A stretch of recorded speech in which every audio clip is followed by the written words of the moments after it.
नमस्कार, उदयपुर न्यूज में आपका स्वागत है। आपके साथ मैं हूं कृतिका चौबीसा। अधिवक्ताओं के होने वाले चुनावों के बाद आज शपथ ग्रहण समारोह का आयोजन किया जाना है, जिसमें पद और गोपनीयता की शपथ यहां पर ली जाएगी। सोचिए, 1 साल और काम बहुत सारे। इतने कम समय में कैसे जीते हुए प्रत्याशी जिनके सर पर जीत का सहरा बंधा है, जो दावे उन्होंने किए थे वो कैसे पूरे कर पाते हैं। जानेंगे उनसे, बात करेंगे उनसे। चलते हैं कोर्ट परिसर के अंदर।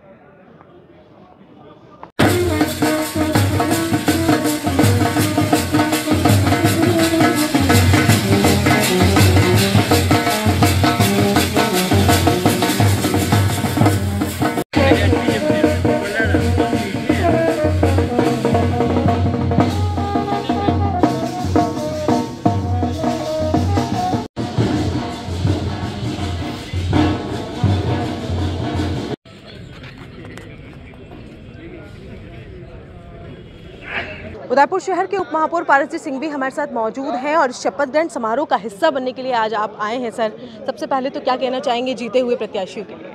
सबसे पहले तो मैं बधाई देना चाहता हूं राकेश जी और पूरे सभी जो प्रत्याशी जीते हैं अध्यक्ष बनने के पश्चात, और मेरी ओर से बधाई के साथ साथ यही कामना करता हूं कि स्वच्छ वातावरण के अंदर जो एक परंपरा बनी हुई है उसको कायम रखते हुए अच्छा काम कोर्ट परिसर में करें, यही मैं प्रभु से प्रार्थना करता हूँ। सर, कोर्ट परिसर भी अभी तक मूलभूत सुविधाओं की दरकार लिए हुए है। कई ऐसी चीज़ें हैं जो नहीं हैं, चाहे टॉयलेट को ले लें या पार्किंग को ले लें, तो बहुत सारी समस्याएं ऐसी हैं। तो निगम किस तरह से हेल्प कर सकता है स्वच्छता में, अगर बात की जाए? आपको मैं जानकारी दे दूँ कि निगम ने प्रत्येक काम में कोर्ट में सहयोग किया है, क्योंकि यह हमारा परिसर हमारा एक उदयपुर का पार्ट है।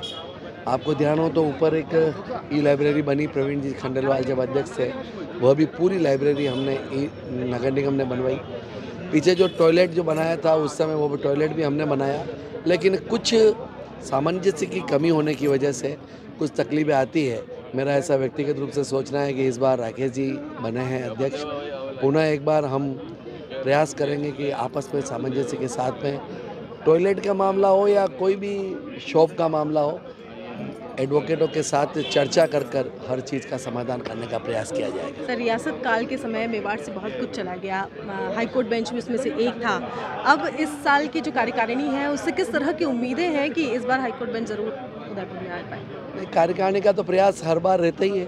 अधिवक्ताओं का प्रयास यही रहता है कि उदयपुर के अंदर हाईकोर्ट बेंच की स्थापना हो, और हम राजनीतिक दृष्टि से भी यही चाहते हैं, उदयपुर की जनता की ओर से भी, कि अगर उदयपुर में हाईकोर्ट बेंच की स्थापना होती है तो ये लोगों को भ्रम है कि जोधपुर के केसेस सारे यहाँ आ जाएंगे या जयपुर के केसेस यहाँ पर आ जाएंगे। ऐसा नहीं है। पॉपुलेशन के हिसाब से जो वृद्धि मेवाड़ के अंदर हुई है, और मेवाड़ के रियासत काल के अंदर ये उदयपुर में हाईकोर्ट हुआ करती थी, लेकिन राजनीतिक असक्षमता मैं कह सकता हूँ हमारे नेताओं में, कि अगर वो हो जाता है तो मेरे ख्याल से इस उदयपुर की जनता का और मेवाड़ के अंदर एक बहुत अच्छा संदेश जाएगा। हाईकोर्ट बेंच किसी भी कीमत के अंदर उदयपुर के अंदर स्थापित होनी चाहिए। तो प्रत्याशियों से कुछ कहना चाहें तो उदयपुर न्यूज़ के माध्यम से? नहीं, मैं यही निवेदन करना चाहता हूँ कि जो प्रत्याशी विजय हुए हैं उनको यही कहता हूँ कि आपस में सामंजस्य रखकर, एक दूसरे की टांग न खींचकर, इस अधिवक्ताओं के लिए और प्लस उदयपुर की जनता के लिए आप भला का काम करें, भले का काम करें। और इस कोर्ट परिसर को जो आज अपन देखते हैं वर्तमान के अंदर क्या स्थिति बनी हुई है, यह स्थिति सुधारने के लिए अगर मान लो अधिवक्ता आगे आता है तो नगर निगम हो, यूआईटी हो, कोई भी पीछे नहीं आएगा और परिसर सुंदर और स्वच्छ वातावरण बनेगा।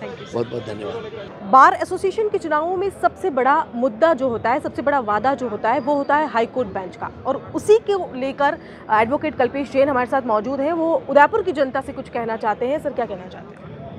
मेरा कहना यह है कि विगत कई वर्षों से हम हाईकोर्ट बेंच के लिए आंदोलन करते जा रहे हैं। हाईकोर्ट बेंच जब तक नहीं आती है तब तक के लिए मेरा एक निवेदन है कि जो कोरोना काल में हाइब्रिड मोड शुरू किया गया था, अर्थात हम घर बैठे आर्ग्यूमेंट कर सकते थे, वो हाईकोर्ट में आज भी अवेलेबल है, लाइव स्ट्रीमिंग आज भी अवेलेबल है। तो मेरा निवेदन ये है कि हम लोग सबसे जब तक यहाँ हाईकोर्ट बेंच नहीं आती है या सर्किट बेंच की स्थापना नहीं हो जाती, सर्किट बेंच के लिए मैं नहीं कहूँगा क्योंकि हमारी मांग का लघुकरण हो जाएगा, लेकिन जब तक हाईकोर्ट बेंच नहीं आती है तब तक इस हाइब्रिड मोड को जो है चालू रखा जाए, और जो भी एडवोकेट्स घर से या अपने कार्यस्थल से सीधे उदयपुर या राजस्थान के किसी भी ज़िले से ऑनलाइन आर्ग्यूमेंट करना चाहें तो ये व्यवस्था सुचारू कर दी जाए। और इसके लिए मेरा निवेदन सरकार से भी और जो विधि के जो विभाग हैं उनसे भी मेरा निवेदन है कि जैसा कि इस बार बजट में प्रावधान किया है माननीय नरेंद्र मोदी साहब ने ई कोड के लिए, तो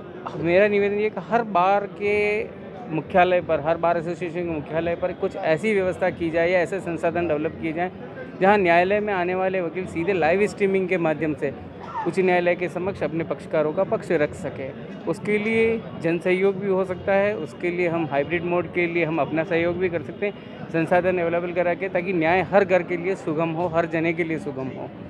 इसके लिए ज़रूरी नहीं कि हमें हर बार हम राजस्थान हाईकोर्ट की शहर में सीधे जोधपुर ही जाना पड़े, हम माननीय न्यायालय से यहीं से निवेदन कर सकते हैं। जीती हुई कार्यकारिणी को कुछ कहना चाहें? हाँ, मैं जीती हुई कार्यकारिणी से ये निवेदन करना चाहूँगा कि अगर इस संबंध में वो स्थान उपलब्ध कराते हैं तो यहाँ पर भी वीडियो कॉन्फ्रेंसिंग कक्ष तो के लिए या आर्ग्यूमेंट के लिए जो सुविधाएं हैं उन सुविधाओं से सुसज्जित एक कक्ष हम अधिवक्तागणों को उपलब्ध कराया जाए, ताकि जो यहाँ से करना चाहे आर्ग्यूमेंट वो न्यायालय में रहकर ही उपस्थित होकर कर सके। और मेरा तो ये भी निवेदन है कि अगर कार्यकारिणी इसे होकर स्थान उपलब्ध कराती है तो संसाधन को उपलब्ध कराने के लिए, स्थापित करने के लिए बिना किसी लालच के हम वो संसाधन उपलब्ध, जैसे video conferencing room, TV room, wifi, ये मैं खुद उपलब्ध कराने के लिए आश्वासन देता हूँ। जीत का सेहरा जिनके सर पर बंधा है, अध्यक्ष पद के जो दावेदार रहे थे, राकेश जी मोगरा हमारे साथ मौजूद है, उनसे बात करेंगे। सर, सिर्फ 1 साल का समय और काम की जो फहरिस्त है वो बहुत ज़्यादा लंबी है, कैसे कर पाएंगे? ये बात आप सही कह रहे हो कि बहुत ही समय बहुत सीमित है, लेकिन मेरी ये योजना रहेगी कि मैं समय को कमाने की कोशिश करूं। इसके लिए मैन पावर बढ़ाना है।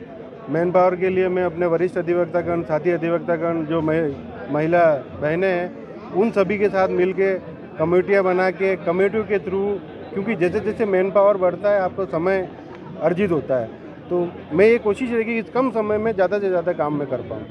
सर, एक बार हाईकोर्ट बेंच को हम अलग रखते हैं और जो दूसरी मूलभूत सुविधाएं हैं जो कोर्ट परिसर है, किस तरह की एक्सपेक्टेशंस आप निगम से करते हैं, जो दूसरे जो ऑर्गेनाइजेशन उनसे करते हैं कि कोर्ट का जो सुधार है वो हो सके? मैं महापौर साहब से और उप महापौर साहब से भी मिला हूँ।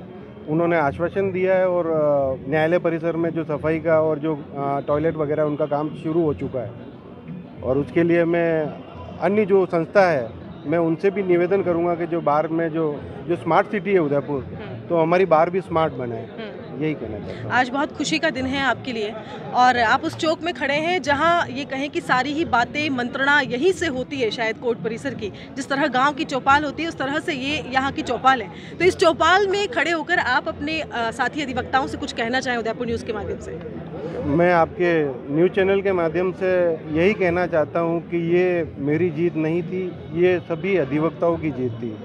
और मैं अध्यक्ष नहीं हूं, बार का हर सदस्य अध्यक्ष है, और मैं ये आशा करता हूं कि मेरे साथ सभी जने कंधे से कंधा साथ खड़े रहेंगे और मैं साल भर काम कर सकूं। और मैं अपनी बार का सदस्य होने का मैं अपने आप को गौरवान्वित महसूस करता हूं कि मैं इस बार का सदस्य हूं। शहर की जानी मानी शख्सियत यशवंत जी आंचलिया हमारे साथ मौजूद है, उनसे बात करेंगे जो शपथ ग्रहण समारोह का हिस्सा बनने के लिए इस वक्त कोर्ट परिसर में आ चुके हैं। सर, क्या कहना चाहेंगे जीते हुए जितने भी लोग हैं? मैं तो इस अवसर पर जो अध्यक्ष के लिए जीते हैं राकेश जी मोगरा और उनकी पूरी कार्यकारिणी को बहुत बहुत बधाई देना चाहूँगा, शुभकामनाएं देना चाहूँगा कि उनका कार्यकाल बहुत अच्छा निकले और एक बार एशन एक नई ऊंचाई प्राप्त करे उदयपुर शहर में। और इस फंक्शन को अटेंड करने के लिए मैं भी आया हूँ उनके इन्विटेशन पर। Thank you.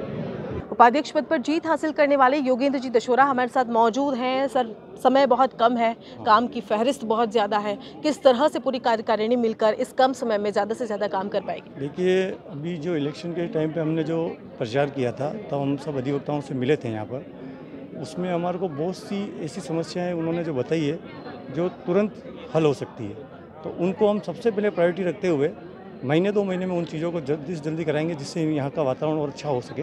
उसके लिए हमारी पूरी योजना बनी हुई है। वो कौन कौन सी? जैसे सफाई को लेके है, कुछ चैम्बर्स वगैरह में किसी को बैठने की व्यवस्था है, कुछ अगर होती है तो उसकी भी व्यवस्था करते हुए तुरंत प्रभाव से जो मूल दिन रात की समस्या है उनको हम तुरंत करके और उनको एक अच्छा वातावरण बनाने। निगम से किसी तरह की कोई एक्सपेक्टेशंस हैं आप लोगों को? निगम से भी हमने संपर्क कर लिया है और निगम से भी हमने यहाँ पर जो हमारी जो बाथरूम वगैरह की जो समस्या है उनके लिए उनको बता दिया और उन्होंने अपना आश्वासन भी दे दिया और कुछ टीम लगा दी है, तो वो काम भी इस 2, 4, 5, 7 दिन 10 दिन में चालू कर देंगे वो लोग। मतलब वो आगे सर्वे भी कर गए हैं। उम्मीद ये जताई जा सकती है कि जिस तरह का जोश आप लोगों में अभी शुरुआती समय में है वो अंत समय तक रहेगा। बिल्कुल बिल्कुल रहेगा। कुछ कहना चाहेंगे? हम हमारे परिवार के लिए जो जोश लेके आए हैं उस जोश को पूरा करेंगे। हाँ। और 100 नहीं तो जितना हो सकेगा पूरा जोश पूरा करेंगे।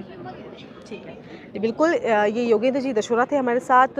मैडम, जिस तरह की समस्याएं कोर्ट में रही हैं, क्या लगता है इस बार जो कार्यकारिणी जीत करा रही है, आज शपथ भी ग्रहण कर रही है, वो किस तरह से हल कर पाएगी? हमें पूरी उम्मीद है कि आने वाली कार्यकारिणी जरूर करेगी। टाइम बहुत कम होता है, जैसे 1 साल का होता है, 1 साल टाइम लिमिट इतनी जल्दी निकल जाता है कि पता ही नहीं चलता। लेकिन फिर भी अधिवक्ता हमेशा अधिवक्ता हित के लिए कार्य करता है और मुझे पूरी उम्मीद है कि आने वाली कार्यकारिणी बहुत अच्छे से काम करेगी और हाईकोर्ट बेंच की भी स्थापना जरूर से होगी।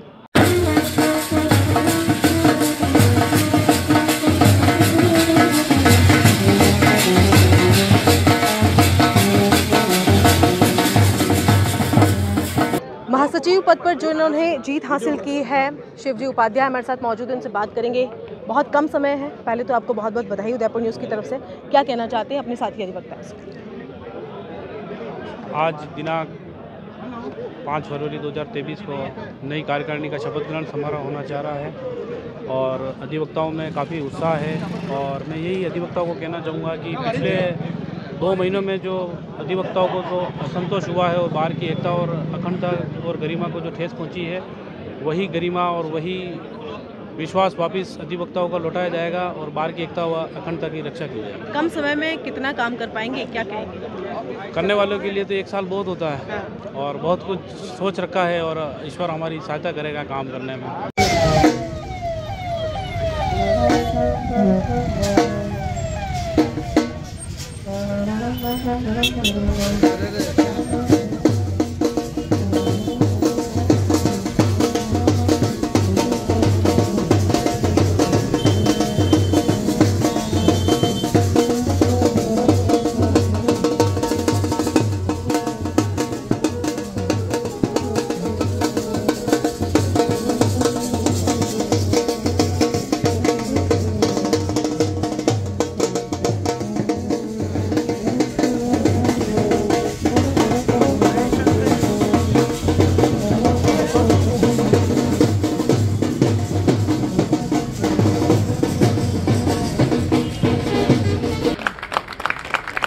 मैं सम्मानित मंच से निवेदन करूंगा अतिथियों से कि दीप प्रज्वलन एवं मां सरस्वती की तस्वीर पर दीप प्रज्वलन। तुषार हार धवला या शुभ्र वस्त्रावृता या वीणा वरदंड मंडित करा या श्वेत पद्मासना या ब्रह्माच्युत शंकर प्रभृतिः देवेः सदा वंदिता सा मां पातु सरस्वती। मैं राकेश जी मोगरा और शिव कुमार जी उपाध्याय से पुनः निवेदन करूंगा कि माननीय न्यायाधिपति कुलदीप जी माथुर साहब का भी स्वागत एवं सम्मान करें। भाई श्री राकेश जी मोगरा एवं शिव कुमार जी उपाध्याय। मैं प्रमोदनी जी बख्शी, शकुंतला जोशी एवं नीताजी जैन से निवेदन करूंगा कि माननीय न्यायाधिपति डॉक्टर नूपुर जी भाटी का स्वागत एवं सम्मान करें। प्रमोदनी जी बख्शी, शकुंतला जोशी एवं नीताजी जैन।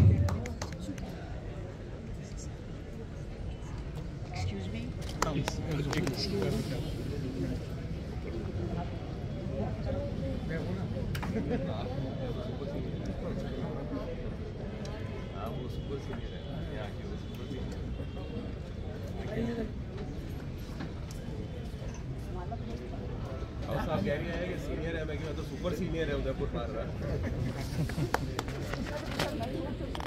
आपके लिए तो कह रहा हूँ, मैंने ये तो सुपर सीनियर है। प्रमोद जी एवं शकुंतला जी दोनों ही पूर्व अध्यक्ष हैं। मैं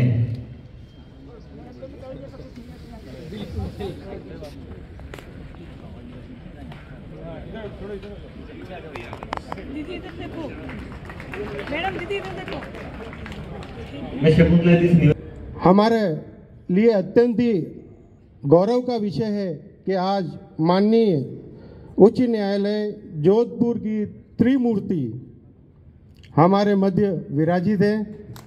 हम सबको अभिमान है कि आज त्रिमूर्ति हमारे बीच उपस्थित है। जो पद पर महासचिव पद पर निर्वाचित व मनोनीत हुआ हूँ, यह प्रतिज्ञा करता हूँ कि बार एसोसिएशन का प्रत्येक कार्य विश्वासपूर्वक निस्वार्थता एवं पूर्ण क्षमता के साथ करूंगा और बार एसोसिएशन के हित का सदैव ध्यान रखूंगा। जय हिंद।